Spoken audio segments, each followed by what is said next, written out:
प्रतापगडला जातोय. हे गेलं पाहिजे, ह्यांचं कष्ट बघितलं पाहिजे. अफजल खानाला मारलं, सेलिब्रेशन केलं का? केलं का? अजिबात सेलिब्रेशन केलं नाही महाराजांनी. पुन्हा पन्हाळ्यावर सॉरी केली, पुन्हा पन्हाळ्यातनं सुटले, सेलिब्रेशन केलं का? नाही.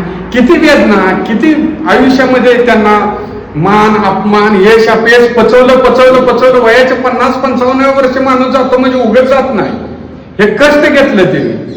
आणि हे कशासाठी घेतलं तर त्यांना असं वाटत नव्हतं की आज ताजमहल बघून आले, मागाले, त्यांना वाटलं का हो आपल्या रायगडावर एक फरशा आहे का हो संगमरवरी, एक फरशी आहे का दिदीनं प्रतापगडावर रायगडावर? मग त्यांनी बघितलं का नाही? आग्रा 2 महिने त्यांनी काय केलं?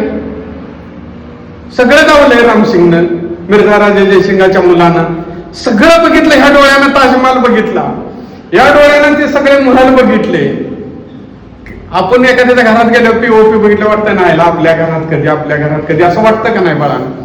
हे टीका नाही किंवा काय नाही, सत्य आहे का नाही? एखाद्याची गाडी बघितली आपल्याला दुःख होतं ना, आयला हिची गाडी आहे. महाराजांना वाटलं नाही अरे ती द्राक्ष खात बसलंय तिथं?